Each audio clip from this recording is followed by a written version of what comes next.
Oh, wait, can we start recording? Okay.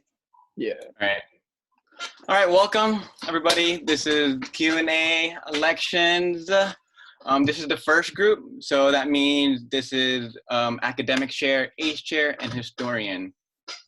Before we get started, I'm gonna say some of the rules that we have. So if your position is not being asked questions, please mute yourself and turn off your camera.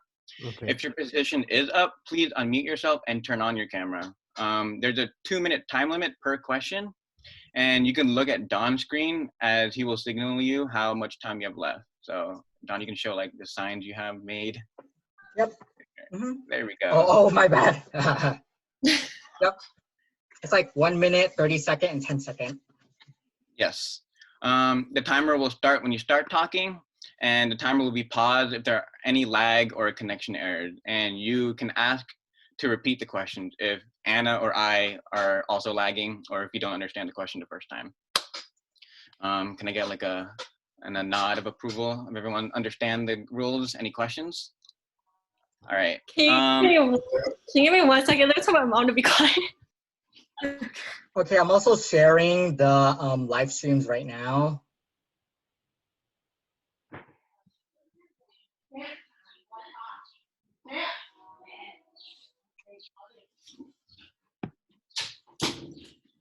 Okay, sorry. All right, you ready, Anna? Yes, sir. So we'll start with academics chair. Hello. Please introduce yourself. Hi, my name is Anne Lyle Diokno, but I'm a psychology and sociology double major. Oh, can you hear me now? Yeah. Okay, so I'm Anne Lyle Diokno, and my friends call me AJ, so you can call me AJ, and I'm a psychology and sociology double major. Thank you. First question. This year, we did not have an academics chair. If elected, how are you going to revive the position and strengthen the academics pillar? Well, for me, I have a sort of different outlook when I think about education. So I really do I'm really passionate about my education. I really want all of the other VSA members to also take their education seriously. But at the same time, there are also a lot of different aspects around education that I think that other people should consider as well, such as internships. That's something I'm really passionate about, and I really want people to gain that experience. Educational aspect of college, but also building networks, and especially building networks abroad, which is something that I've been working on with another club that I'm in, and it's something that, again, as I stated before, I'm really passionate about, and that's how I plan to revive the academics chair position. Okay, thank you. Okay, so the next question is, within the cabinet, how are you going to create an environment where the officers can grow professionally? Can you repeat that one more time? Yeah. Within the cabinet, how are you going to create an environment where the officers can grow professionally? So as I mentioned before, I'm really passionate about bringing people abroad, but it's not just bringing people abroad for internships. There's also like internships here locally that I can help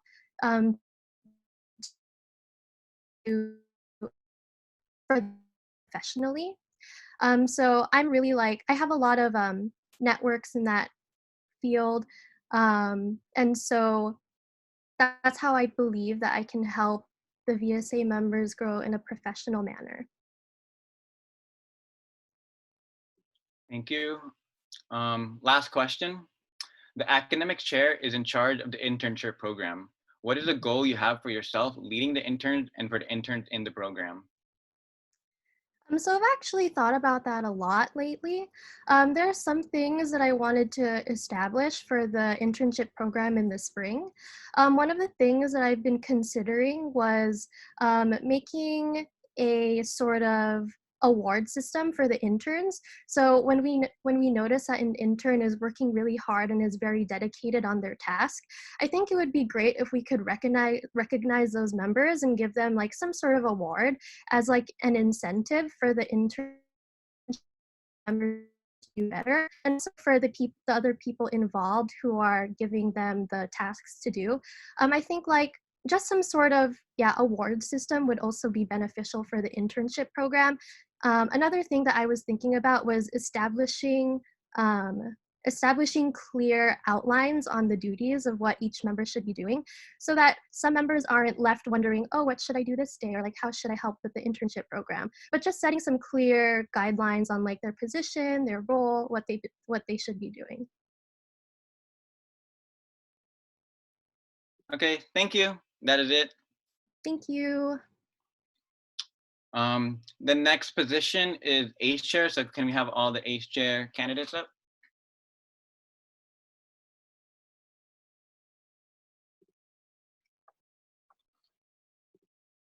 Hello.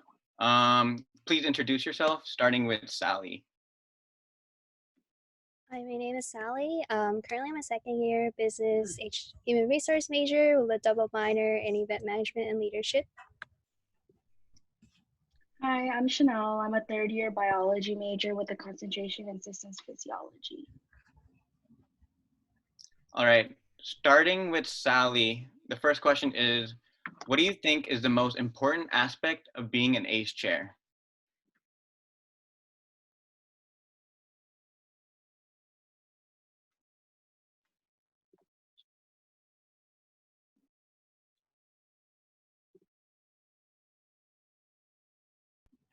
I think the most important aspect of being ACE chair is just empathy, because just knowing where everyone comes from, everyone has different backgrounds, and just understanding why people are joining VSA, and also being ACE chair, you not only need to know how to do teamwork, but also understanding basically where everyone is coming from.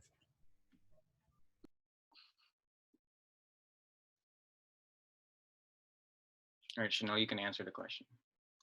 So I think the most important aspect for the ACE chair or the ACE committee in general is the people, because without the people, then we wouldn't have this whole aspect as a whole. Because when you're an ACE chair, you meet people and you learn how to become like a family with these people that you met, because you're coming into college not knowing others, and like you want to be able to like have a community within yourself. So I feel like being able to meet these people and like find similarities and make friendships out of that is really important to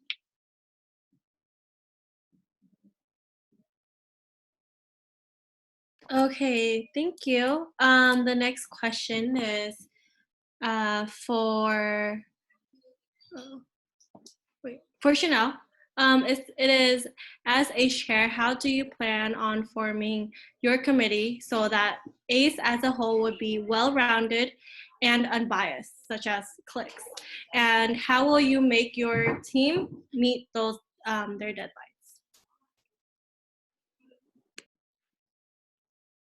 So personally, I've been in ACE chair for like 3 semesters now, and then I've kind of really liked the idea of having the ACE applications. And there was something that was recently implemented was phone interviews or like in-person interviews. And like for me, being able to talk to someone and like actually getting to know like their values on ACE as a whole, as well as like what they really want to achieve being an ACE committee member, is something that I want to look for in a member. So like having those interviews in person is something that I would also like implement. And then also for to like make my ACE committee meet their deadlines and stuff, I would make sure that we would always meet weekly, and then we would always have open-minded talks and like conversations, especially when it comes to like littles and bigs. Also just being able to stay open-minded and being able to like communicate with one another about a lot of the things that happen within ACE is something very important to me as well.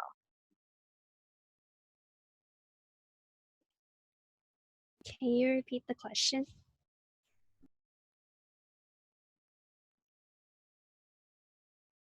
Yeah, let me repeat it really quick. Okay, so as ACE chair, how do you plan on forming your committee so that ACE as a whole will be well-rounded and unbiased, such as clicks? And how will you make sure your team meets their deadlines? So personally for me, I want on my committee to have people who have been on the committee before, but also those who have never been on the committee, because I believe that everyone has an equal opportunity to be on ACE committee. And if they're passionate about ACE in general and also just wanting to meet these littles, I also want to look for that as well. In terms of meeting deadlines, I also want to set just clear deadlines in the beginning of when whatever's due and stuff, and try to be as flexible as possible, because I know people have stuff going on in their lives. Not just, I don't want them to only focus on being on ACE committee as well, but also want to know what these people are doing in their lives as well.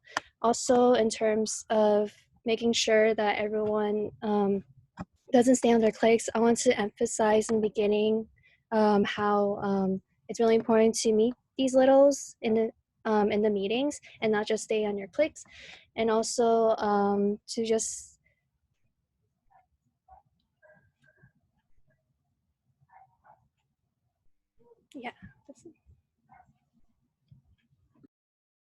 Starting with Sally, what are your current thoughts on the pairing process and what changes will you make to improve it?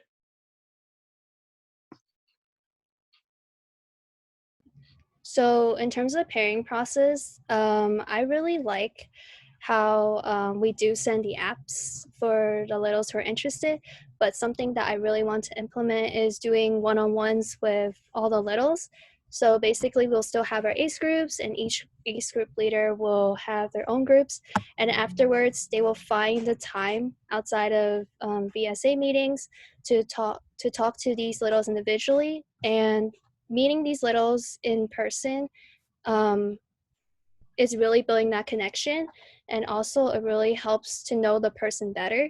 And when I personally did one-on-ones with my own group, and they really appreciate how I took the time to really interview them in person, going through the apps and stuff, because applications, what they put on is really different than when you meet the person in person. So I really want to make sure that by meeting these littles in person, it really builds that connection. It really helps them to want to be more involved in VSA. So for me, I have a very similar idea to Sally. I wanted to do one-on-ones with a lot of the littles, but not just like me doing all the interviews. We have like ACE groups, and all these ACE groups should be able to talk to their littles one-on-one, or like go out with them and just, get a vibe and like get a sense of like how these littles are, because we only meet them for a certain amount of time as socials and during meetings, and we don't really know like who they really are until we actually like get to hang out with them.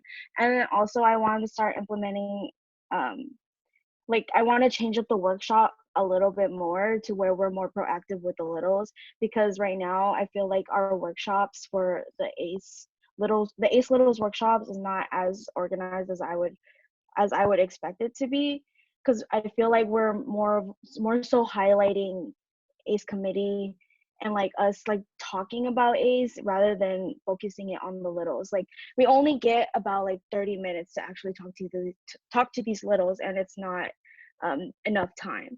And also I want to be able to have my ACE committee members to be more active in talking to their groups and like getting to know them through like Facebook Messenger, or like even, taking the chance to like go out with them and like just have a nice conversation with them that's not online. And then I also want to change up the app as well. I want to make it a little bit more detailed and a little bit longer, so people who are applying for ACE Littles or ACE Bigs can actually put more thought into it. Okay, so we're starting with Chanel again. the last question for ACE Chair is, last semester, we didn't have a big workshop. How do you feel about having a workshop for the bigs? I feel that the bigs workshop is something that we should implement again, because bigs are starting to feel a little bit more like entitled, and they're feeling more lenient towards like getting the littles that they want. And I just feel like that kind of puts the ACE committee at a disadvantage, because we have more trouble putting pairings together. And then sometimes even when these bigs start like requesting, the pairings don't really work out as much. So I feel like if we did a bigs workshop, but in a different kind of aspect, then it would be better. We should really talk to these bigs about like finding the best little that you can through having like socials and stuff, and not like picking up your friends and other things like that. So if we were to implement bigs workshops again, we would do it in a different way, where we're not just talking about how to be a big and like what process you have to go through in order to be a big. I feel like we should more so put bigs with the littles together during the workshops, like have that little time within the workshops to have them actually talk, rather than just having it done at the social. Can you repeat the question again? Yeah, no problem. So last year we didn't have a big workshop. Now, how would you feel about having a workshop for the bigs again?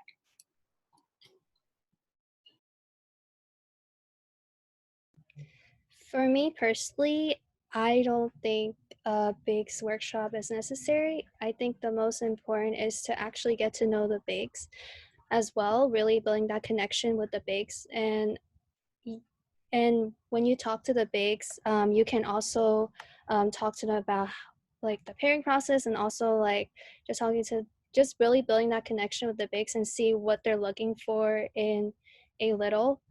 I feel like it's also, even though we do one-on-ones with the littles, it's also important to just take that time to also talk to the bigs and get to know the bigs in general, because personally, to be honest, I don't know all the bigs, and I feel like really putting the time and effort to get to know these bigs will really help with the pairing process as well. Thank you. There's actually one more question, starting with Sally. Many new members tend to be inactive after they join the ACE program. How are you going to keep members engaged with the rest of what VSA has to offer after they have been picked up?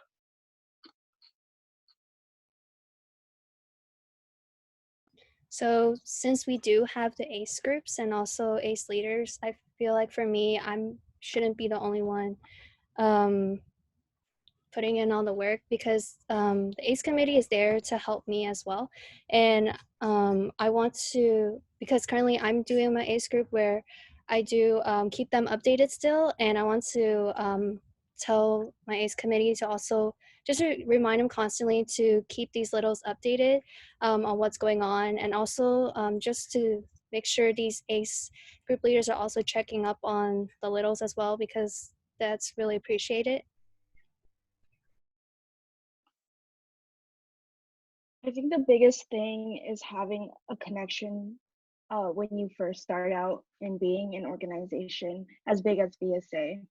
These littles usually come in to VSA and they don't really know anybody, and I feel like being able to push forward and talk to these littles first is a really big step into them finding comfort in the organization and finding other friends as well. That's why ACE groups and ACE leaders are a really important thing in the ACE as a whole. And I feel like once you make those connections, you have a small group of friends to even start out with. You can really branch out from that, and then you can start making your own groups, and you can build up the retention that way. I also feel that being able to be in contact with all these littles that are in your group, and being able to like just reach out to them, ask them how they are and like how they've been and stuff, I think that's also really important in order to keep them active in VSA. And also encouraging them to try other things in VSA, like culture show, and like even just coming out to socials is something that they should be able to keep coming into in order to stay active within VSA. Thank you so much. And those are all the questions for ACE Chair. Can we have the historians candidates please open your camera and unmute yourself?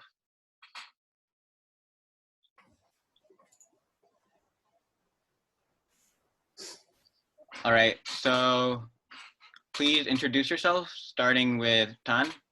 Hi guys, my name is Tan Lee. I am currently a first year and I am a pre-nursing major. Hi, my name is Jamie. I'm second year of music education major. All right, so first question, starting with Tan. How are you going to innovate the historian position beyond the responsibility of taking pictures and videos? So for me, a big personal belief about being a historian and just taking pictures in general is that a historian is not just necessarily someone who attends every event and just sits in the back and takes photos creepily. It's someone who's very involved and in the midst of all the action. So in terms of like innovating like the position of historian, I think it's really key that historians are very involved in like the process of all the events and understanding like how their dynamic can kind of almost drastically change like the quality of photos that they take and also just like the output of their work. So in terms of that, just being more social and also changing innovations a bit more, because historians, as in the Constitution, they work closely with the publicity chair. And I think that having a heavier emphasis on using graphics and the photos that historians take in the flyers and stuff is really important. And those are some of the innovations and changes that I seek to make if I do get historian.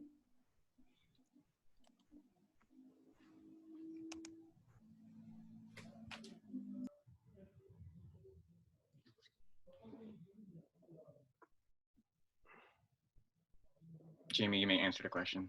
So I feel like besides like taking pictures and like keeping as a digital record, I feel like being a historian have to first you have to be more involved with the club, and like you gotta be more interactive with the members, and also like feel like yeah, working with being a historian have to work with the publicist officers. Like you gotta make sure the pictures are clear, make sure the pictures are organized, and you have a really good management skills and have able to have all the pictures done by in time. And yeah, and also like I know like being a part of the board, you have to make sure you're able to contribute, like are able to like create events with the other board members and for the members. Yeah, that's all I'm gonna say. Okay, so the next question is for Jamie first, okay? Okay. What do you know about the humans and parents of VSA and why are they important?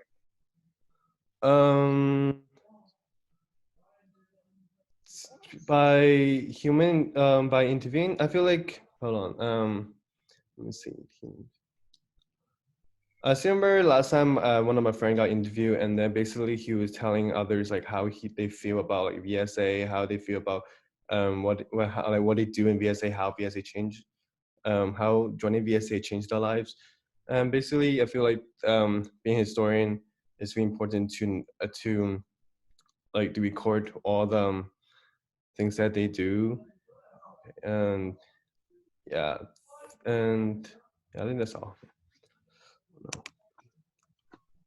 Could you repeat the question again, Anna? Yeah. So what do you know about humans and parents of VSA and why is it important?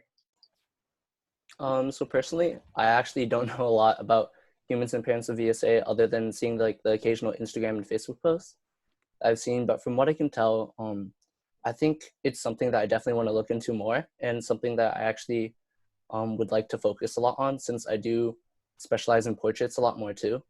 And I feel like emphasizing the human experience of VSA through photography is something that's really key as historian. Like going back to what I said earlier, it's being part of like the organization, understanding who is in your organization and the reasons for why they're there and why they continue on attending meetings and events. So by interviewing, I feel like it's doing what the true job of a historian should be. It's not only documenting through pictures or flyers or whatever, but it's also understanding that there's a human experience to every picture that is put out, and taking the time and effort to have that option to have members come forward and have them be able to have a picture and have them be posted and showcase their own story is something that I think is really interesting, and I definitely want to look into it more and then take it farther if I can.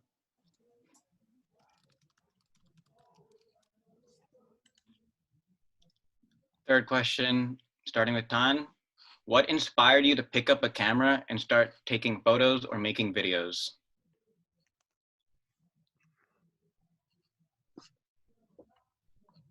I'd say for me, my inspiration is not like necessarily all one source. It's just a culmination of things. If we boil it down to like the very concrete things that started me as a photographer, it'd honestly just be me like biting off my friend in high school.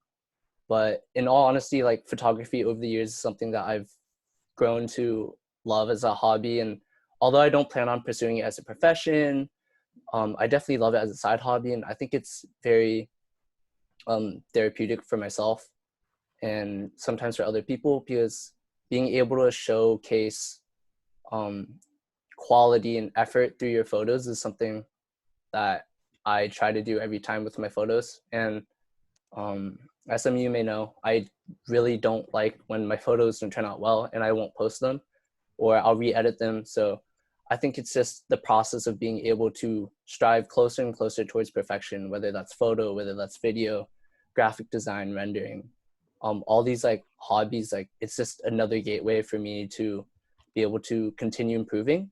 And then through that, I can see the quality of my work and how that affects other people. And so I think that's something that I really enjoy about photography. And that's why I continue to still pick up a camera, continue to still like go and take pictures, even though editing may get tiring, taking photos may be tiring. It's just that constant ability to always do better that really inspires me to continue.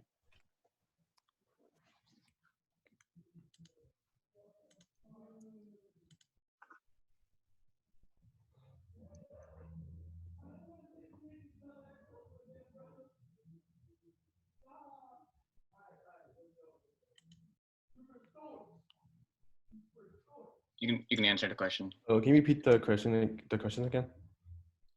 What inspired you to pick up a camera and start taking photos or making videos? Okay. When I remember the first time I started taking pictures was back in high school. Like I was chosen to be one of the photographers for yearbook. And I remember one time I was fortunate to take pictures for the varsity team, basketball team at the Warriors ground. And that's how I started like liking taking pictures. And then later I just continue like going out during summer. Like during summer, I would usually go out I was going to Hong Kong, and then I was just like going around the city taking pictures. And then it made me realize like how photography like change our vision of the world by providing more access to place and time in our lives. And since that time, I just bring my camera everywhere I travel and capture moments I've ever seen in my life. And feel like in order to develop my skills, like leadership skills, I actually joined like Interact Club and like a club from high school, Interact Club, and able to give students like a opportunity to be part of the club and then to create leadership skills. And yeah, and then later I started to join like I was part of, and when I first joined when I first got in university, like I wanted to continue my photography like life, right? My leadership skills for being a historian. I actually joined like the RHA Resident Hall Association in CV2, and I was supposed to like take pictures and participate executive event meetings, and also take pictures for all the events. And yeah, and then it actually gave me a platform to help me learn more about my strength and my weakness, enable me to inspire and serve others through my work. And yeah, and I think that's all. Yeah, that's all. Okay. So the next question is going to be for Jamie first, okay? Okay. Okay, so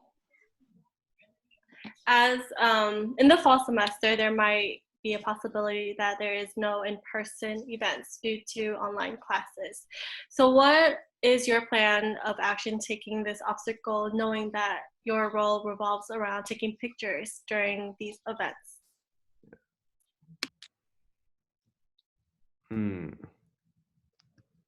That may be a problem.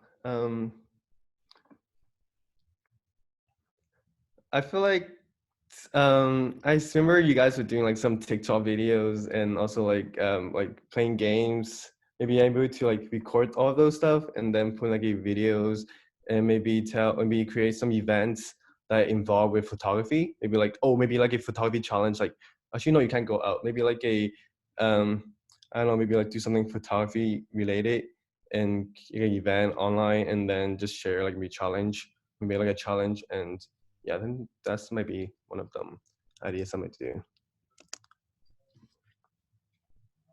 On my side, a lot of my ideas are really similar to Jamie's, just taking a bunch of different footage and compiling it together. I actually also specialize in video, not as much as photography, but definitely like editing, just like videos that members can send in, just like add to like a Google Drive file or upload to their own Flickr. I think it'd be really interesting to see like, I don't know, maybe a cool idea would be like a day in the life of like VSA members and just like have a large compilation video of just different daily routines, edit it together, make it a bit funny. On top of that, I also really like doing like graphic design and rendering and stuff. So just like maybe doing member spotlights and like continuing with like the Humans of VSA thing. Like maybe you can take the Humans of VSA thing a bit further, throw that into like maybe like a really nice rendered like animation or something. Just there's a lot of space, especially since like with the whole COVID thing and like we don't know when this is going to end. There's a lot of possibilities and there's no concrete answer. So I'd say just keeping the opportunities open and looking at the different like skill sets of like what each person can do and just understanding like the ability of flexibility, I would say, in being able to like just do different types of projects as the case evolves, I think is really important. But all the ideas that have been said so far are really good, and those definitely need to be explored more. Okay, thank you, historians, and that is all for group one. Good job, everybody. You may leave the Zoom and join the stream to watch the rest of the Q&A. Thank you. Bye. Thank you. Bye-bye. Okay, be right back. Thank you. So now I will share the Zoom link with group two. And group two consists of publicity chair, culture show producer, cultural heritage chair, and ICC rep. Let me choose to do that.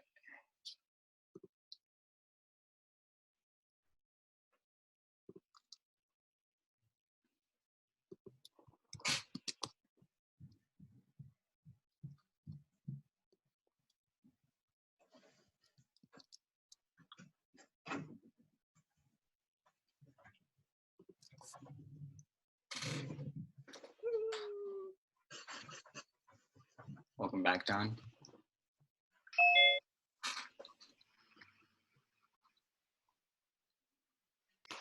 Hello. Hello. Welcome. Hello, everyone. Oh, a lot of people. So there should be 6 people. Welcome, welcome. Hello.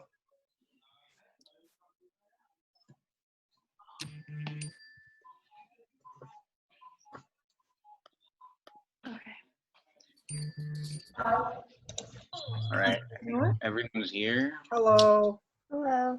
Should be happening. Jonathan, Trinity, Chrislyn, Jennifer, and Jason all here. Yeah. Hello. All right. I'm sure you guys have heard the rules already. So 2 minutes per question. You can look at Don, he'll signal how much time you have left. Timer will start when you start talking, and you can ask to repeat the question. So we're going to start with Publicity Chair. So if everyone else can turn off their video and mute themselves.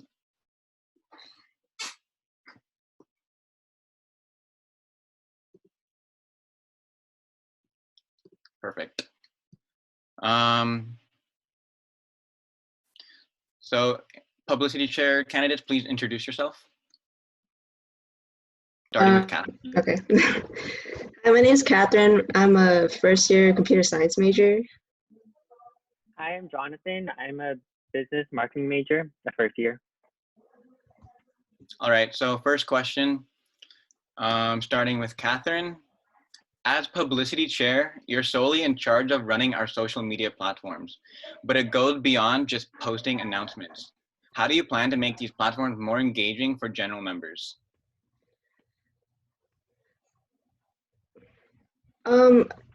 Since it's social media, we can always ask questions and ask for our members' input. So it's not just solely based on like what the cabinet thinks. We can also ask for input from the members also. Yeah. We can also like make events where it's like where like it's more based on like what the members feel like doing also. So it's not okay. Yeah, so basically we're just gonna like depend a little bit more on our members like suggestions instead of like thinking about ourselves. So if we're like so our events are more like catered towards what they want. And that's it. Can you repeat the question? Yes, I can do that. So as Publicity Chair, you're solely in charge of running our social media platforms, but it goes beyond just posting announcements. How do you plan to make these platforms more engaging for general members?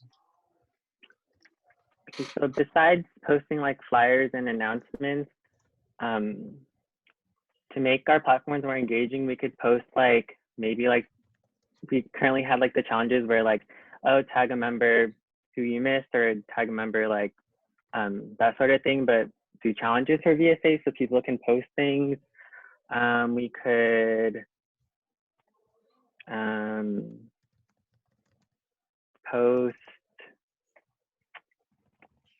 we could also post like the question thing on Instagram to get input from others to see what they want to see in our platform. Just stuff like that, I guess, yeah. Okay, so the next question is gonna be answered by Jonathan first, okay? Okay, so how are you going to collaborate with the historian to create content that members will want to see? Like, do you mean like flyers or like?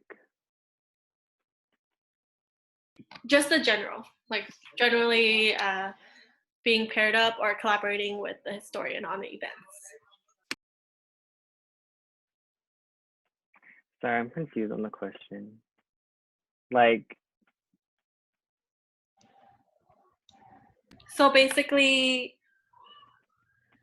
how would you and the historian come together and make sure that the content, the posts, the announcements, everything that you're going to put on social media and everything like that want to be seen? How are you gonna make people want to see that? okay, so working with the historian, we could combine our ideas to make our flyers more unique and more like it grabs the audience's attention. We could in general just combine our ideas.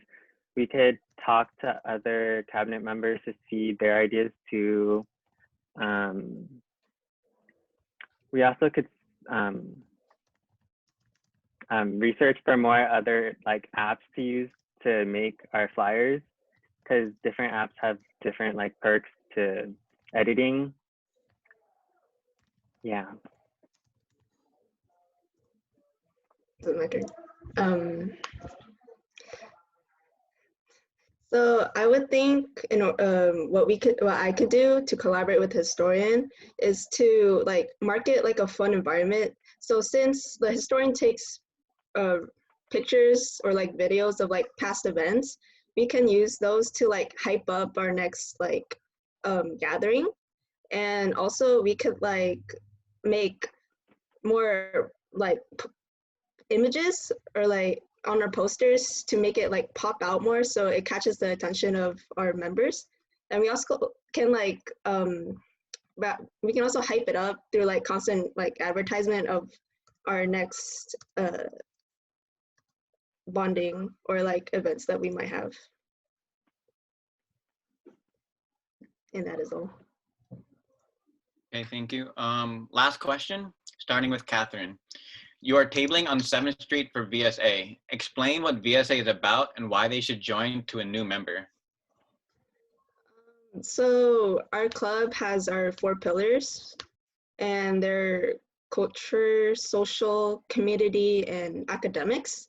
So how I would explain it to a new member or like somebody who is thinking about joining is that our club is basically like a fun family gathering. So there's really no stress if you can't make it all the time, but it's also a place where you can be yourself and like gain support from others while also like possibly learning new things.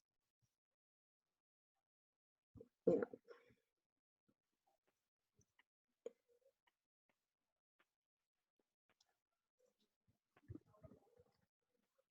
You can answer the question, Jonathan.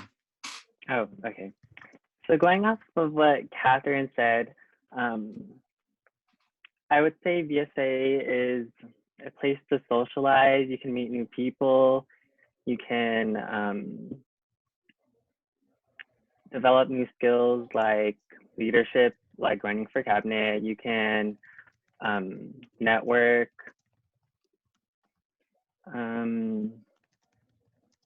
You get to embrace the Vietnamese culture, even if you're not Vietnamese, because we have other ethnicities in this club. And you can explore more things like the culture show. You get to dance, you can act. There's, yeah. And because you're socializing, there's also the ACE program where you can have a mentor. And I believe that is a nice thing in our club, because you can have someone you can look up to get advice from, while also meeting a new friend. Okay, thank you. Those are all the questions for a publicity chair. So next is culture show producer.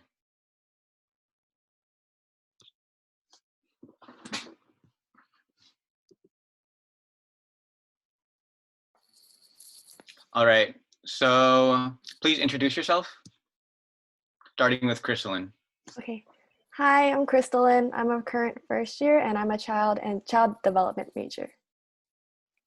Hi, I'm Trinity and I am a MIS business major. So the first question, starting with Crystalline, what was the biggest leadership struggle you experienced and how did you overcome it? So I think the biggest leadership challenge I faced was when people that I was working with weren't agreeing with each other. So they had a conflict and they didn't really want to work with each other. So how I combated the situation was talking to both sides and trying to figure out a consensus of like what was going on, trying to figure out the situation, and deciding on an action by talking all 3 of us together. That's all. Thank you. May you repeat the question, Angela? Yes. So what was the biggest leadership struggle you experienced and how did you overcome it? I think the biggest leadership struggle I had issues with in the past year was scheduling. and just maintaining commitment among participants in culture show. And I solved this issue by maintaining communication with my members, and I tried my best to encourage outside of practice hangouts to therefore they could develop closer relationships outside of practices. And yeah, and I maintained a play-by-play with each rehearsal. That way we all progressed as we went along. Thank you. Okay, so the second question is going to be for Trinity first. So as culture show producer, how would you plan on learning from previous mistakes made in the past, and what aspects of the program do you believe need improvement? I think some things that I was hoping to implement would be better communication between the members and their directors and the producers. And I think this can be done by splitting the work with the co-producer and based upon the category of the aspects are a part of. So for example, I excel more in non-performing aspects. Although I love to perform, I think I definitely love working behind the scenes and making sure everything that the audience doesn't see also goes well. And I would make sure I was in charge of all those aspects and maintained them and was able to communicate with them personally. And that way, those aspects felt heard and had an immediate person responding to their issues and such like that. Whereas a co would handle the opposite end of it, where she would handle the performing aspects. There was a first part to your question. Can I rehear it, please? Are you saying the first or the second part? I answered the second part. Okay. So the second part is, as culture show producer, how do you plan on learning from previous mistakes in the past? Oh wait, can I rehear the first part? Yeah. Yeah. As culture show producer, how do you plan on learning from previous mistakes made in the past? Oh, okay. So yeah, I think I would enforce aspect checkups within the directors, because this year we had lots of different aspects, many aspects. We had lots of dancing and non-performing aspects, and I felt as though we were kind of spread thin. And as a way to solve that issue, I think we would have the producers check on every single aspect at least twice a month or so, just to make sure they're upkeeping progress. That way, by the time we hit the show, we aren't surprised if there's a lack in progress and stuff like that. Thank you.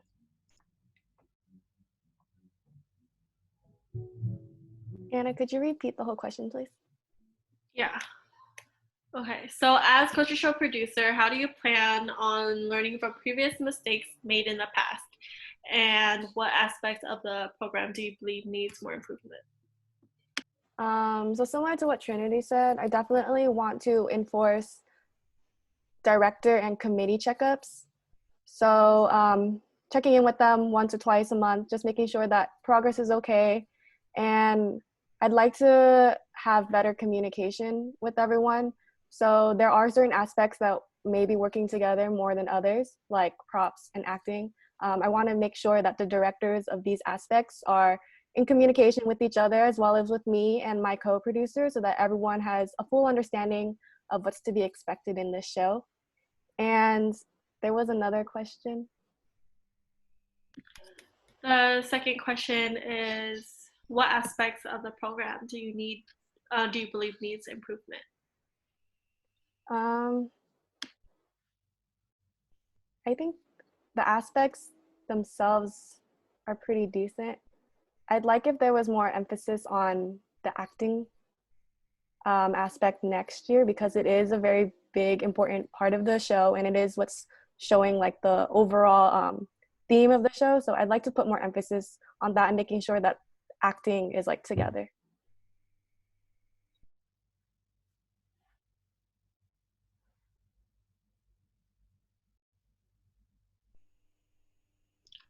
Third question, starting with Chrislyn.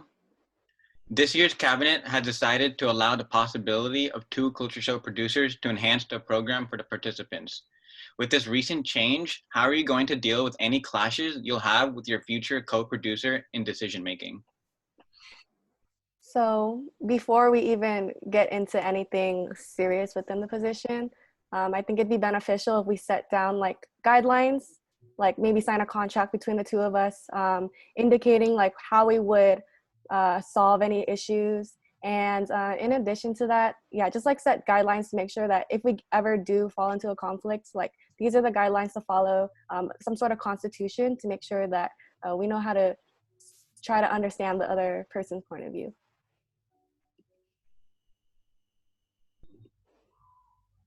Okay, so to answer this question, I also had a co-president back in high school, and I found this position, like this, putting us together definitely improved our performances as presidents, because originally alone, when I was president the previous year, I definitely lacked in many things. I was spread way too thin, and I wasn't able to maintain good communication with my members or with just maintaining every single thing that goes into running a club smoothly. So definitely I find having a co-producer beneficial, because that way we can maintain a checks and balances system. We'd be able to maintain we'll be spread more outward, be able to manage all of our participants and make sure they all feel heard. And whenever there are conflicts at hand, among members or among directors, any other issues we can possibly have, we would always have like codependency. We'd be able to discuss with them the issue and be able to see a different point of view before we make any kind of fast executive decisions that might not have been a good call, without having that co-producer letting you know, hey, there's also this option. There's also another way to look about it. So that's my answer to that. Thank you.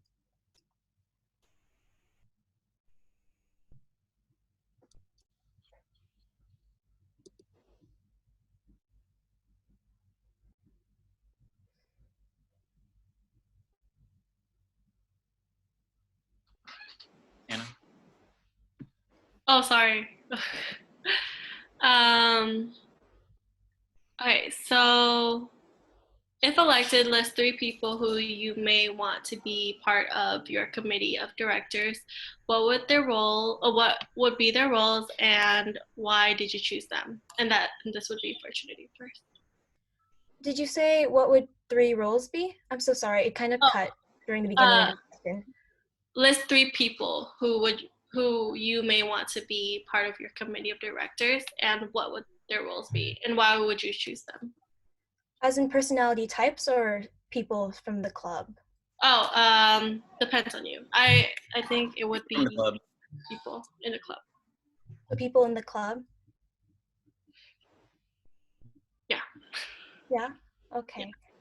Well, I would definitely want someone like Crystalline, because she's very, very outgoing, and she's also well-versed in dancing and acting, which is something I feel like the show has lacked, unfortunately, and that's no problem at all. The last 2 producers have been very dance-heavy, so we've had very colorful dance-heavy shows, and with having someone like Crystalline on the board of directors or any kind of position, just having her involved in the show will definitely enhance our show, because she is strong within both of those regions, and that way we can also focus more about the acting aspect and making sure they receive just as much attention, and making sure that our storyline does our community justice, since we are such a big Vietnamese community. Another person I would love to have would be Anna, because she also has lots of experience, and she also is very dance heavy. She's produced an entire show, and she also dealt with the whole COVID-19 issue of it all, and still managed to maintain a cast of over 100 people and making sure they keep up morale despite what's going on outside. And he's graduating, but I would really love Julian to be a part of the show, because with each upcoming year, he's helped provide this backbone for every single director. He's left a mark on every single person who's ever been involved with Culture Show, and has completely 360'd our way of thinking it. He changed the way that this club views Culture Show, and it's definitely something I want to live up to, I want to maintain, and I just want to bring that to the table. So having those three of them on my list is it would be an amazing show. It'd be show-stopping. So thank you. Yeah, that's my answer. So 3 people that I think would be a good like good directors? Okay, so one person, obviously, Miss Anna Tran herself. Overall, I just want directors who are committed and passionate about whatever aspect that they're doing. This passion is something that I know is going to be able to drive them throughout any difficulties. Like currently we're in a pandemic, but all the directors that were chosen are super passionate and they're willing to work through these issues right now. So someone like Anna, who is experienced, but also like super passionate and really vocal about like what she wants and like what she desires for her vision is something that I would really like for one of my directors next year. Another director I'd like is Ten Lee again. He's very talented in photography and he got all his photos this year because he is current photo director for CS show. He got all the photos done in a very fast amount of time. And he always made sure to like communicate with us on any dates. And he was just really understanding, which I really appreciated because again, he does have a passion. And one other person I'd like, someone like Trinity, or I have another friend, Emmy Tang.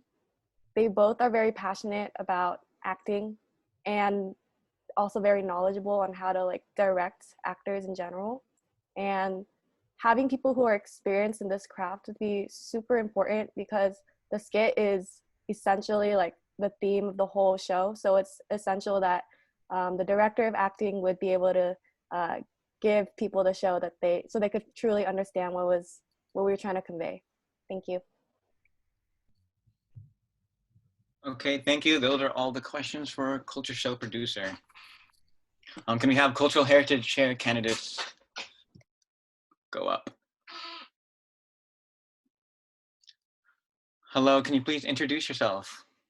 Hi, my name is Jennifer. I'm a public health healthcare admin major, and I'm currently a freshman at SJSU. All right, so first question. As the organization grows more by each semester, during a general meeting, how would you keep a room of 300 plus members engaged and interested when it comes to Vietnamese culture? Okay. So I'm a very like social person. I really like member involvement. So I would like to do more icebreakers at the beginning of the meeting because I feel like if we do icebreaker, it kind of makes them feel like more comfortable and like they feel like welcome in the club. I feel like if we're able to educate our members about the Vietnamese like tradition and culture, we should definitely like I like how Kristen, she brings in like Vietnamese phrases, and I feel like we could talk about like upcoming like Vietnamese events or like that Jum Tu or that like we can talk about like the background information about it so they're like informed about it, and we can introduce them to like new games that like Vietnamese people play. So I feel like if we talk about like our culture, like other people can understand more about it. Okay, so the next question is, what knowledge or background do you have on the Vietnamese culture, and how are you going to use that to strengthen the cultural pillar? So while growing up, I was in a Vietnamese Catholic church, and I'm still in it. And I feel like I started dancing and singing for like Vietnamese like, big events. Like we did like Lễ Mẹ Ru, which is like a Mother's Day concert, or we did like that. And we would like invite people from like the Santa Rosa community and we would perform for them. And I feel like I understand like while growing up, my parents really taught me about like the importance of like how they came from like Vietnam to here. And I feel like it's really important to teach other people about like we should appreciate where we are right now. And I just want like other people to like know the importance about it. But I feel like I am like very knowledgeable about like the Vietnamese like heritage and like culture like while growing up. All right, so the last question. How do you plan on collaborating with other officers on cabinet to include more culture within VSA? So I want to work alongside the treasurer so we can fundraise like for charities and nonprofit organizations that involve like our Vietnamese community. And I feel like if other cabinet members need help with assistance, then I can definitely help them with that. And we can work with like, I would want to work with like the vice president so we could plan like community service like outside of the Vietnamese community or inside. And I feel like I really like doing community service, so we could do like community service events like during the meetings too. Like before in Key Club, we made like sandwiches like for the homeless, and like we made like cards for them, or we made like goodie bags for them. I feel like it's really good to spread awareness of like helping our community and like trying to better it. So yeah. Thank you. Those are all the questions for Culture Heritage Chair. Can we have the ICC rep, please? Hi. Hello. All right, can you please introduce yourself? Hi, I'm Jason Tran, and I'm a first-year business admin major with a concentration in finance. Okay, so the first question is, how do you plan to balance your academics and ICC work, such as attending ICC meetings, mixers, culture shows, and more? Oh, can you say that again, please? How do you plan to balance your academics and ICC work, such as attending ICC meetings, mixers, culture shows, and more?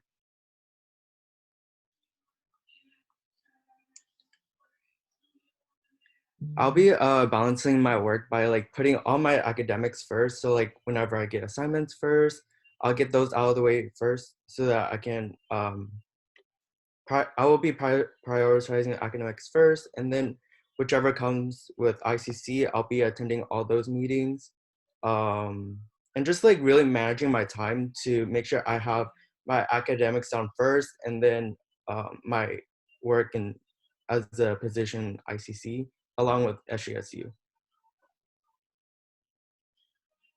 Okay, so the next question is, what is your plan to strengthen the relationship between SJSU, VSA, and other schools in NorCal?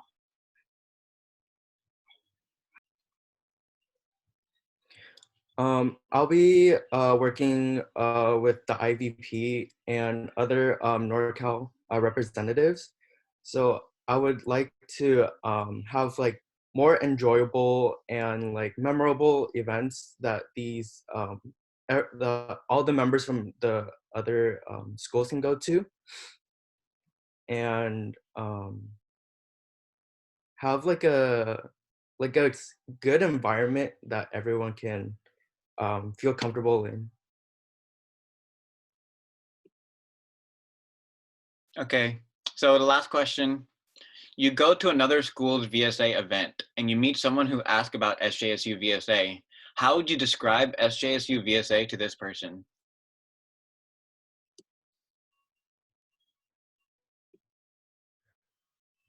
I would say SJSU is like the biggest organization for VSA. We have back in Summit, I remember like we were like the biggest Vietnamese community.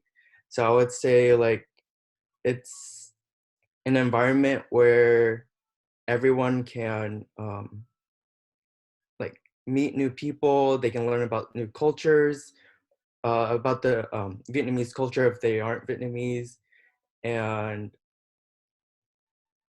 just like really building like more connections with other people through SJSU and or even other schools too. Okay. Thank you. Those are all the questions. And yeah, and that is the end of group 2. So thank you everyone in group 2. You can watch the stream on Facebook, and now I'm going to be inviting the link to group 3. ERB again.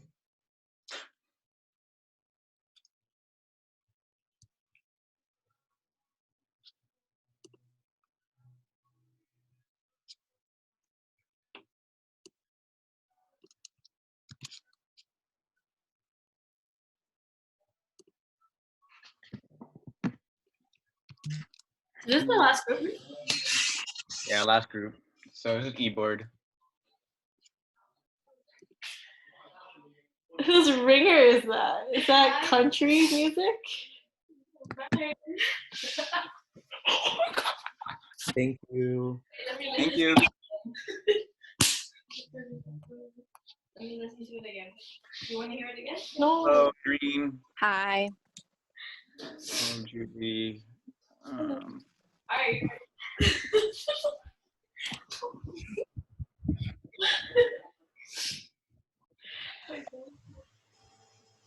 Hi, y'all. Hello. There should be 8 more people in here. Whoa.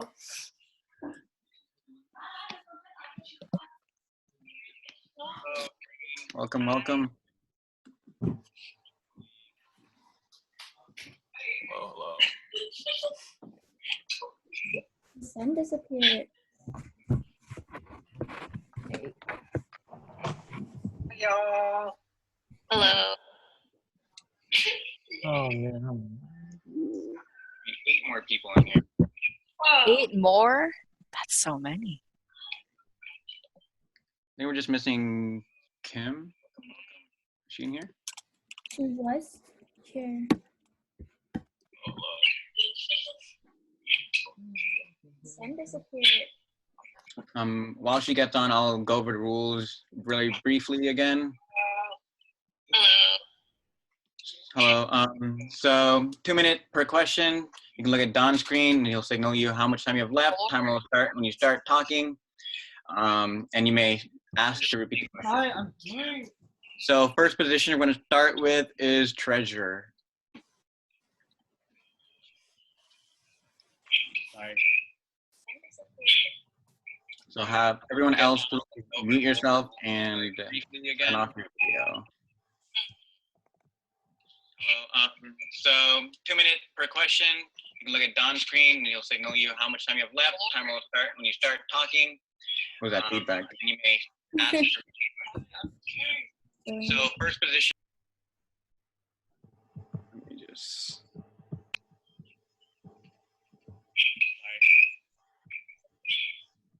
So have everyone else mute yourself. Is that yours, Angela? Yeah, I don't know who's that from. Yes, but Andrew. okay, there we go. Okay. Make sure So- if you're not talking to mute. Yeah. So treasurer, please introduce yourself, starting with Julie. So I'm Julie. I'm a first year with accounting major. Hi, I'm Paul. I'm an applied math major with concentration in economics and actuarial science, and I'm a first year. Hi, I'm Stanley, and I'm a psych major, and I'm a first year as well. Okay, so first question, starting with Julie. How do you plan on communicating the finances to cabinet?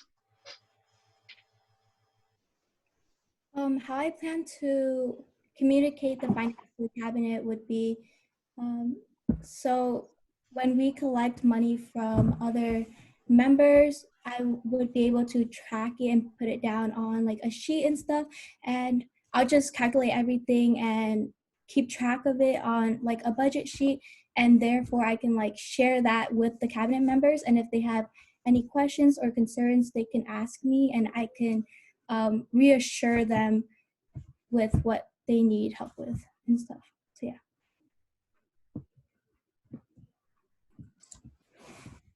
So, how I plan to communicate with, wait, can you repeat the question again? Sorry. How do you plan on communicating the finances to the cabinet? So I would communicate through whatever group chat they need to. I want to like articulate myself as best as I could and be clear and concise with them as much as possible with the budget, with our whatever financial needs we need. Like, for example, culture show. I know I want to like take the burden off of them for all the stress they have. So I would like be, or like communicate as much as I can with them. Reduce like any confusion with anybody in the board.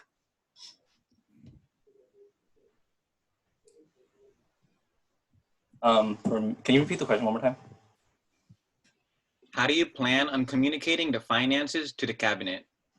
I plan to communicate the finances by sending weekly updates to respective officers. Also, I'll be, I think the best way would be to make a spreadsheet like on Google, Google Excel or something like that to send to these officers so they know like what we're spending the money on and how things are going to be organized and moved around, like the money is going to be put into like different spots. Also to utilize Google Drive to organize monetary data as well. So like everyone can have, like all the officers are able to see where the money's going and stuff like that. Okay, so the next question is going to start with Paul, Stanley, and then Julie, okay? Okay, so the second question is, a lot of the time VSA has fundraisers at restaurants. What are other creative ideas have you thought of to fundraise money for VSA? So I've been thinking like, because of this like COVID-19 situation, I was thinking like businesses won't be open throughout fall 2020 potentially. There might be like more potential outbreaks that forces business to be closed. So I'm thinking like online formats to make money for a VSA. So maybe like a Patreon where people can donate for whatever goals they have, like, or kind of like VSAT, they would, on the Patreon, they would offer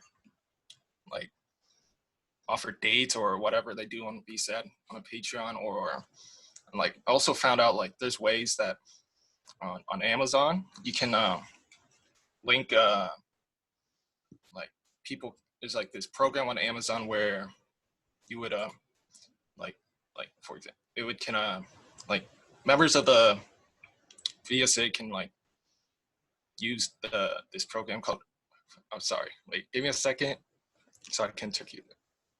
It's like it's called Amazon Smile, and donors of the community members can shop on Amazon and support the organization with no cost to it. And it possibly, as treasurer, I can promote it to members and they can participate for free. For me, since as Paul said, COVID is obviously going to cause a lot of like disruptances, and like we can't do like boba, like the normal boba fundraisers and stuff like that.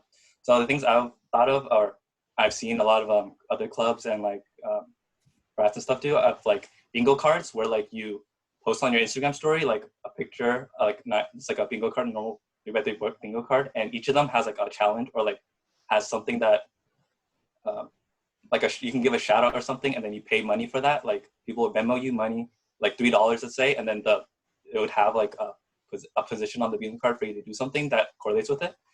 Also, like cabinet dares and stuff. So people could we could have like a Facebook page or something where there would be like you can comment dares, or like maybe like a Google form that has dares where you would pay someone to Venmo you, and then you have to post a video of either the whole cabinet doing something, or like you pay specific amounts just for like that specific officer to do something for a payment.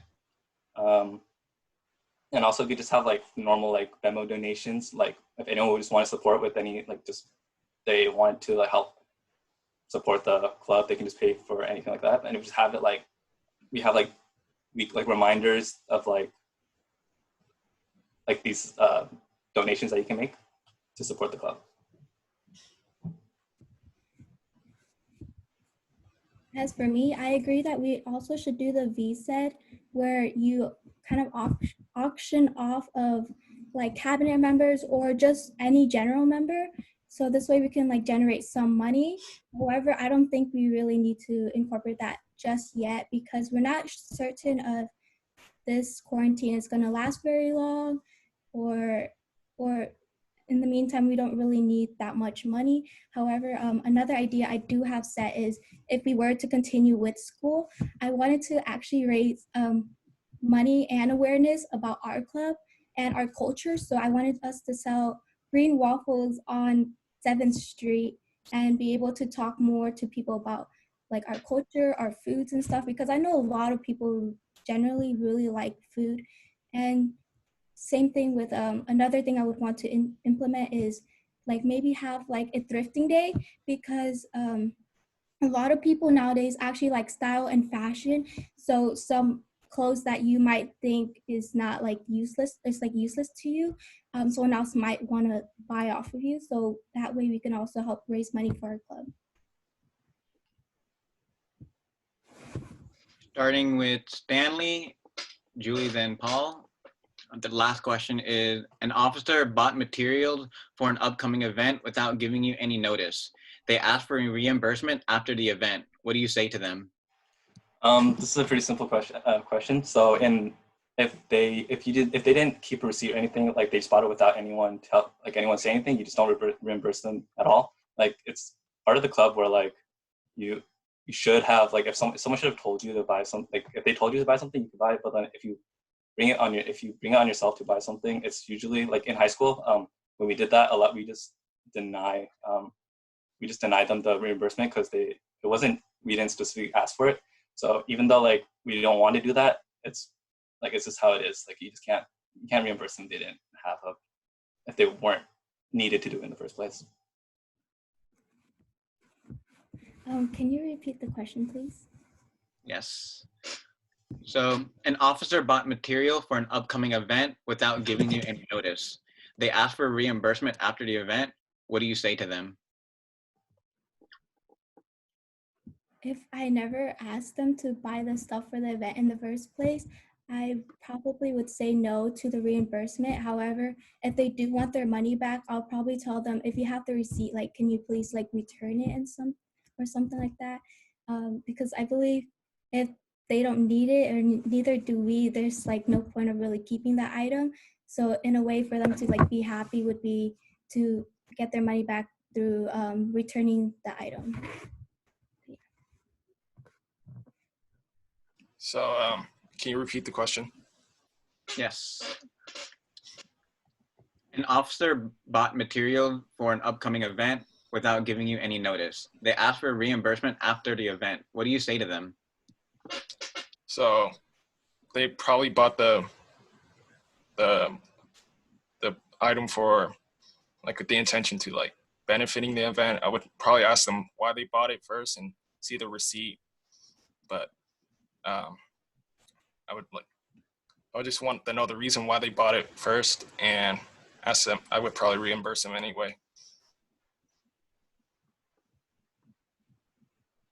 All right, thank you. Those are all the questions for treasurer. Can we have the secretary candidates go up?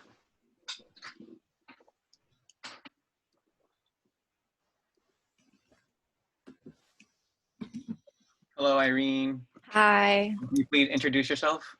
My name is Irene Halford, and I'm a first-year political science major. All right, so the first question is, people often see the secretary as a note taker for the organization. What can you do to show that being secretary is much more than that?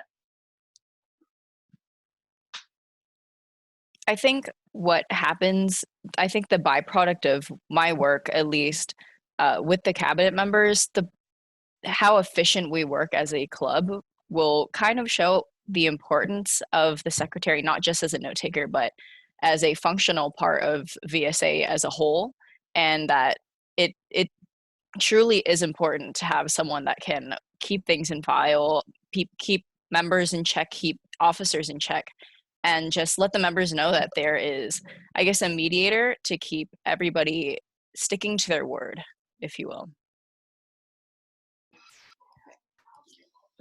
So the next question is, an officer is consistently showing up late to the cabinet meetings. What is your plan of action to make sure they come on time? I would say after maybe the first 2 times that they show up late, maybe even the first one since they're an officer, just to give them a warning and remind them of their responsibilities. As an officer to show up on time, they're responsible to show up on time. They have a whole job to do, and if they can't do that, then we might have to switch it on to someone else. Maybe so warning after the first 2 times, and then if it keeps going on, then we might have to have a meeting as a cabinet as a whole to discuss what's going on, and like it said in the Constitution, to discuss it and let them defend themselves and see what they have to say, and then as a cabinet we can make the decision. third question is, why did you choose to run for secretary over other positions? I felt that secretary is kind of a job that I can do pretty efficaciously and skillfully.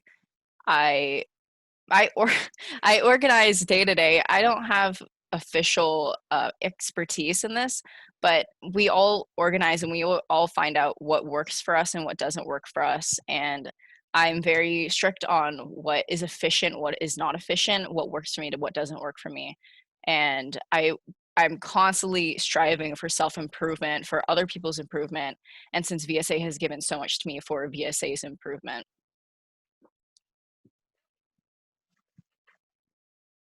So last question. Secretary is responsible for creating cabinet meetings. What do you plan on doing to get the most ideal setting? Considering the whole COVID-19 situation, I would probably set up some Zoom meetings about the times that work out for all the cabinet members. We will talk about it amongst ourselves, what times work for each other, and we will apply it accordingly. But if we weren't dealing with the whole COVID-19 thing, probably we would organize it through a group chat or whatever works with us, and we could book a library room or any room that we could to sort things out. Thank you, Irene. Those are all the questions for secretary. Can we have EVP go up?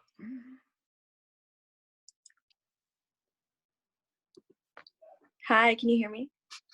Yes. Hello. Please introduce yourself. Hi, I'm Kim Ngo. I'm a second-year communication studies major, and I'm running for EVP this year.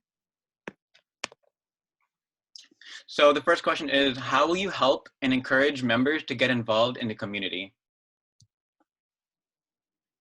I think the main way that EVP allows members to get involved in the community is through volunteering. I know that in recent years, we've seen kind of a decline in the interest of volunteering. And I think that's because there's like an influx and an overwhelming amount of opportunities available to us. SJSU VSA is like the biggest VSA in NorCal, so it makes sense why people and other organizations want to reach out to us. But I think in order for us to contribute and give more back to them, we have to be more selective with our volunteering process, do more research on organizations, maybe survey general members, see what they're interested in, and be more creative with the events. I've seen that the most engaging events have been things like Halloween, things that are more than just going out and like standing in a booth. So I would encourage being more selective and being more impactful with volunteering. The next question is, if elected, list 4 organizations you would reach out to and why. If elected, I think I definitely want to create a stronger network with NorCal UVSA, so I would work with the ICC in order to do that. I would also like to reach out to the organizations that we've already been working with, like VAR, Vietnamese American Roundtable, ICANN, and then a new organization that's recently reached out to us is Friends of Hue. Especially now with all that's going on with the pandemic, I think it's really important that we offer our support and let them know that they have a network of students to reach out to here at SJSU. The third question is, according to the Constitution, you collaborate with the academics chair to maintain the SJSU VSA alumni network. How do you plan on strengthening the connections we have with our alumni? I think it's really unfortunate because we didn't get to do that this year with all that's going on. But I think there's ways to maintain those alumni connections online as well. I know right now that the publicity chair is the one that manages the Facebook accounts for SJSU VSA, and a lot of alumni are still connected on those pages. I think if we continue to update them and all that's going on those pages, that'd be really good. Sending out maybe like newsletters, reaching out to them and inviting them to big events like maybe Friendsgiving or banquets, maybe even general meetings, letting them know that we're still here and we still would love to have them come and interact with our new members. That'd be really good. So last question, in the past, our outreach has been strictly with the Vietnamese American organizations. what new ideas do you have in terms of community outreach within VSA? Okay, I'm really glad you asked that because this is kind of an ambitious plan, but I really hope to set maybe like the groundwork for this next year. Creating a really, the network for the Asian American Pacific Islander community here on campus. Asian American Pacific Islander students make up more than 40% of the student body population, and yet there's no real network or channel for communication for organizations and individuals. I think next year, if we just reach out to other club presidents or organization presidents, start collabing on events, mixers, and just creating that like channel for communication between club members and cabinet officers, that'd be really good. Because I think we're really lacking a platform where Asian American Pacific Islander students and leaders can have their collective voices and needs heard here on campus. Thank you. Thank you, Kim. Those are all the questions for EVP. Thank you. Can we have all the IVP candidates?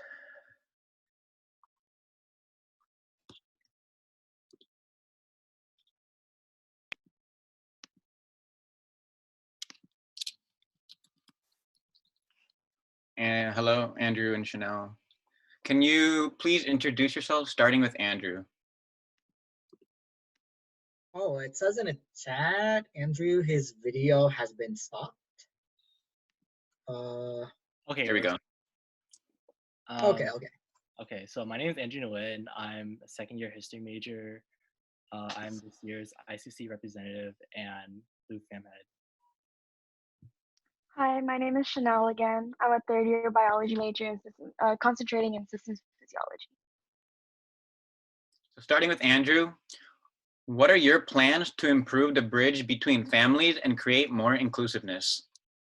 I actually wanted, because I noticed that I look around like other VSAs, and as ICC, I do talk to a lot of people from different VSAs, and I noticed that like all of these VSAs have something called a winter retreat, where like during winter break they all get together in like Lake Tahoe or like Big Bear, and like they just bond with each other, and like that's just what makes them like really close.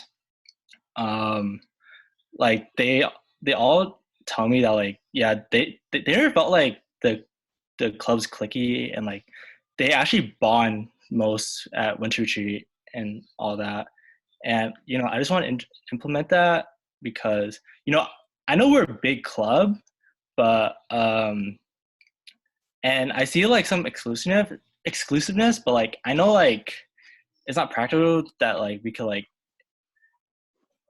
eliminate all the exclusiveness, but like I believe this winter retreat could help us become more inclusive and like get to know each other more, and yeah.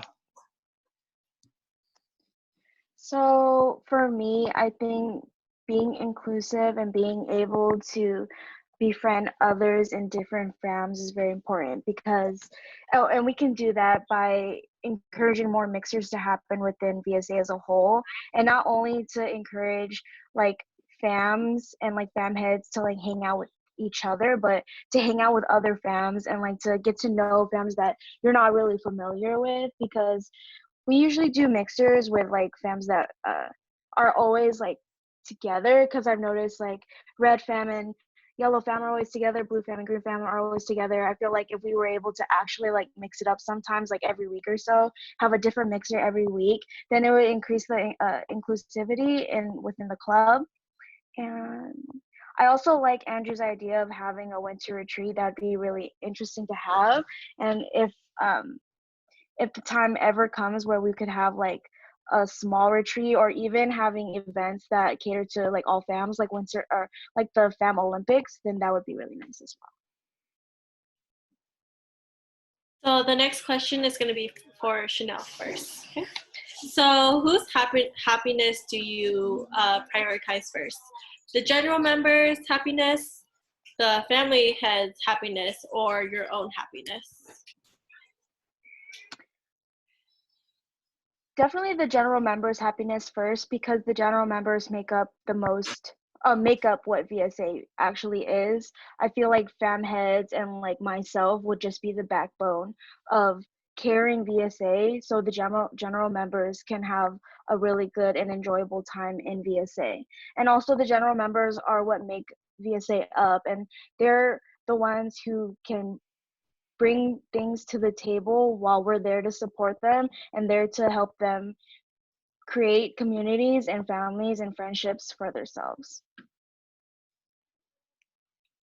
For me, I agree with Chanel that definitely the general members should be prioritized, because without them there would be no VSA. And like if we prioritize the happiness of the fam heads, and there's only like 2 from each fam, that's like what, 8 people out of 200 people, like 300 people in a club.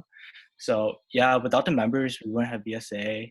And you know, we're not there to make ourselves happy. We're there to give the same experience, to give members the experience that we had that made us want to come to this position. And you know, like just give the same VSA experience that we had. That the reason we're there is because we're passionate.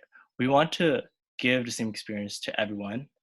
And you know, like it's also like really important that the members are happy, because if the members aren't happy, then we won't be happy and nobody will be happy.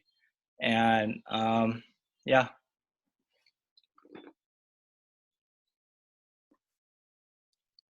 Okay, starting with Andrew. What are your thoughts on the current family placement process, and how would you improve it?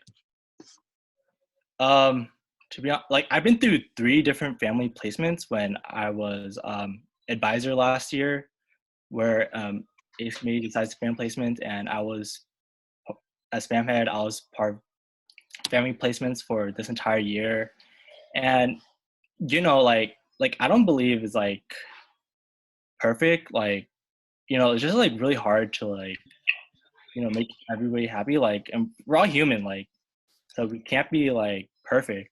But yeah, I really like how this past semester we just like we just look at the pros and cons from like every time, like every different family placement strategy we've done, and then we like mix it up and like incorporate all of them, like all the different family placement strategies we have done, and then like we just combine it. And I felt like it's really successful. Like, you know, I think it's just really important for families to know what type of members that would fit best in each fam, or like what's best for every family. And so we could help support each other and do like, and I want to make sure that all of the families know that like it has to be member first. So we had to do what's best for the member, not best for our fam. So yeah, I just think it's really important to like tell beforehand what each family, what type of people fits best in each family, and then we go help each other from there. I also agree with Andrew. I feel that the family placement process is something that hasn't been quite perfected yet in VSA. And right now we haven't really found the best way to do it, but implementing all the things that we've done in the past and like combining it together was probably the best way we've done it so far. But the only thing that I would actually probably add on to it is like asking fam heads more questions regarding the members that they would want in their fam and why they think that person is the best fit for their fam. And also I feel that when doing family placements, I feel like it shouldn't be rushed. I feel like we should be able to do family placements throughout the week rather than like cramming it all in like one night or 1 to 2 nights, because I feel like if we have a longer time to actually think about family placements, then we would have a better rate of success of everyone being content with their family placements. Okay, so the 4th question is, how do you plan, this is for Andrew first, okay? How do you plan to interact with the family team and motivate them? So I plan on having a like a mini retreat for all of the family teams, like the fam heads and advisors, before the semester starts. so that like, you know, they understand more in depth about their position, their role, and how to give the members the best experiences possible. And I feel like in this retreat, like it would help. The fam heads would learn about each other more, and like we want to support each other.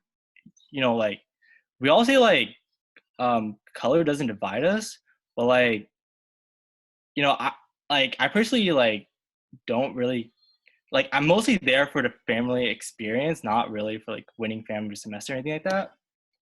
So like I just want all the family teams to be like really supportive of each other, and you know, just always try to help each other thrive. And you know, it's also see,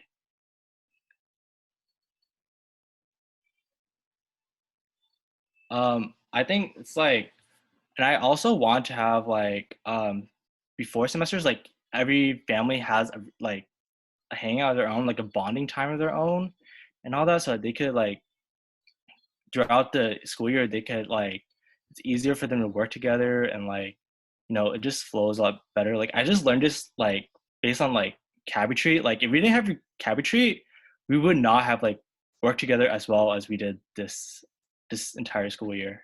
And yeah. Can you repeat the question again? Yeah, so the fourth question is, how do you plan to interact with the family team and motivate them? So to ensure motivation within like all the fam heads, I feel that being someone that they can rely on is a big part of my responsibility. And also, if we were to have like meetings every week, I don't want them to feel as if like it's a chore. I don't want them to feel that like they have to go to this meeting, they have to be formal, and they have to like kind of go against one another about talking about their families. I don't want it to seem like it's a competition between all families, because it's not. We're all here to support each other and to help each other grow as leaders and have those responsibilities as leaders as well. I want them to like, for these meetings, I want to be able to like have more informal conversations, and then like I want them to input their opinions on like other families and what they think about these other families, because you know, constructive criticism is always what makes us better. And also, I also like the idea of Andrew's retreat, but then if I were to be like more realistic, I feel like the best way to be able to motivate them and to like make them become more friendly with one another is just to have like weekend hangouts like every other week or something. Just being able to become closer and become more friendly towards one another, getting to know one another, and also being able to recognize like why one person does one thing a certain way than you do it.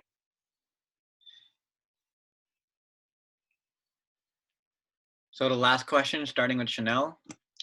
Recently, an email has been sent stating that SJSU will plan most of their courses to be fully online. What is your plan of action to make sure that families don't die down during the fall semester? I feel that being able to still maintain meetings with fam heads and making sure that they're still trying their best regarding the pandemic to keep their families alive is something very important. Like there's a lot of ways that you can keep your family chat alive, especially via Zoom and like all the other social media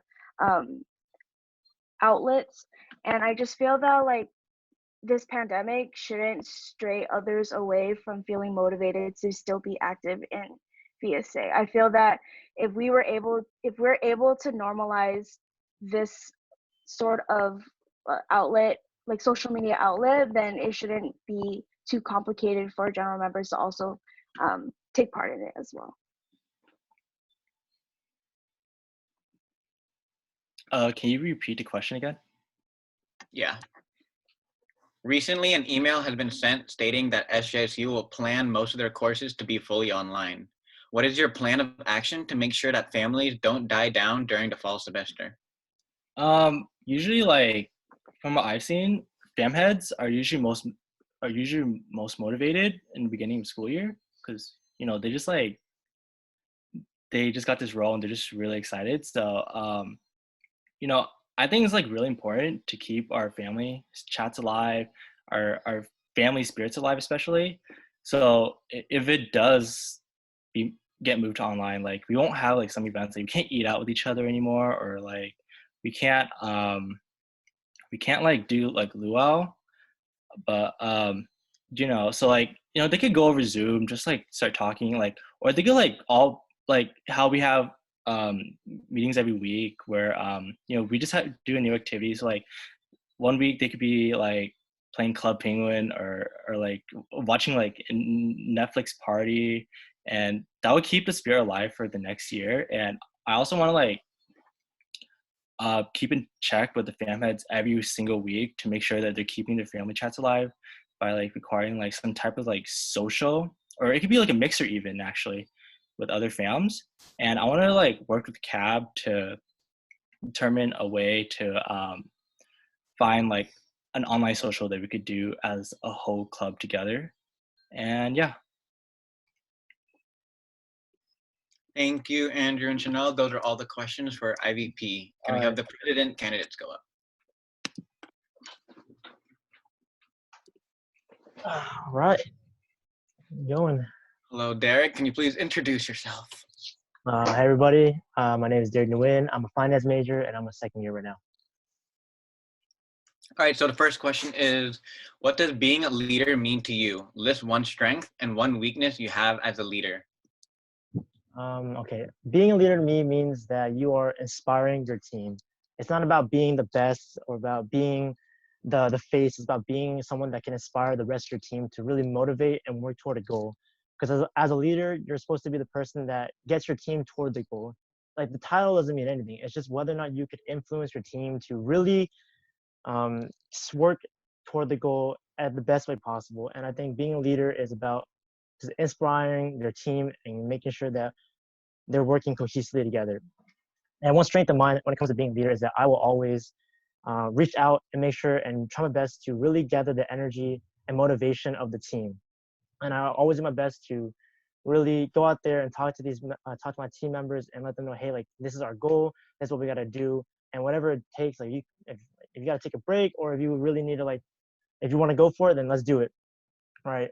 And a weakness of mine is that I tend to try to strive for like the best possible scenario. So I spend time thinking a lot about how to approach the goal as best as possible, and I spend a lot of time trying to think of how we could play it as safe as possible without any risks. And I think because of that, I tend to hinder a lot on my decisions. And I hope that like together as a team, we could come together and all work together to make the right possible decisions to reach to our goal. Thank you. So the next question is, being president, you must be able to understand and be involved in every aspect of VSA.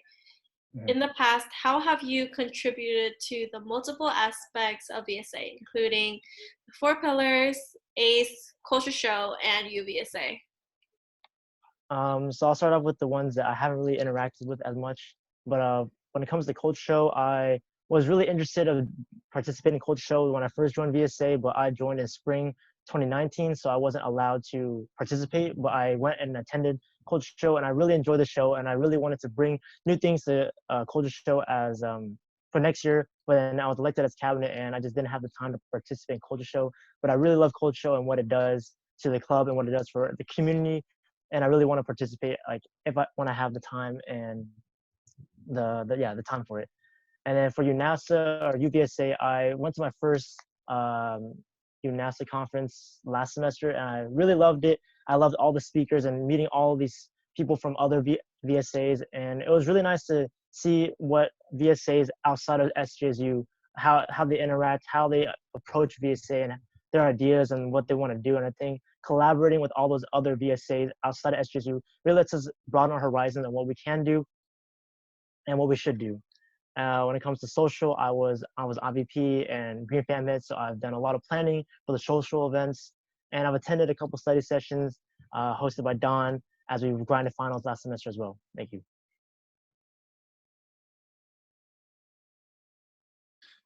So the third question is, what do you fear as president? As of right now, if I'm elected as president, my biggest fear is how we're going to tackle the rest of VSA if San Jose State plans on creating the next semester to be all online. And that's my biggest fear, is how we should handle being a cultural club and social club if we're all restricted to only being at home and online. Because a lot of our club thrives on social interactions and seeing each other and really making these connections and memories with each other. And my biggest fear is how we should approach the rest of the semester all online, because I think a big part is like culture show really requires like in-person interaction and practices, and I think that it'll be hard to approach that next semester as well. And that's my biggest fear. So the next question is, an officer tells you that they want to drop out of cabinet. What do you tell them? First, I would talk to this cabinet member and see like what's going on. And of course, I'm not gonna force myself to like, hey, like what's going on? What's going on? It's more about like, hey, like, do you feel comfortable with talking to me about what's going on? If you don't, like, I understand. Rather than telling them like, oh, like, yeah, you guys should just drop completely, I would suggest like, hey, like, let's just we can take a breather from cabinet, and like, I'll inform the rest of the cabinet, hey, like, let's just pick up some work. And then of course, I would just let them take some time for themselves, because I think mental health and health is really important for everyone. And of course, being part of cabinet takes a lot of work and a lot of time. And of course, if someone wants to quit, it's because like they feel overwhelmed and they feel like they can't do the work that's that's given to them, or they just feel like they just can't do it. Then of course, I would suggest initially that it takes some time away from cabinet, and like let all of us, like, we're a team, like we're all here to pick up the slack if anyone needs it, and that applies to all cabinet positions. For this cabinet position year, we did the same thing. So that's my first approach, and then I would then talk to them after their break, or they feel like they're ready to come back, and I'll talk to them. If they really feel like they will leave, then I will say that if that's in your best interest, then yes, like please leave. Please leave if it's for the sake of your health and everything that's going on with your personal life. Then I would just support them in their decision and make sure that they have a good time for the rest of their time in VSA. Thank you. Fifth question is, recently an email has been sent stating that SJSU will plan most of their courses to be fully online. What is your plan of action for member recruitment and keeping VSA members engaged throughout the fall semester? I think that's great that you asked that. I think that when I was treasurer, I was looking at like the statistics of how a lot of these members, how they've heard of VSA, and a lot of them said like it was through word of mouth, but a good chunk of them said it was social media, and I plan on promoting VSA through social media, through our Instagram, Facebook, and Sammy app.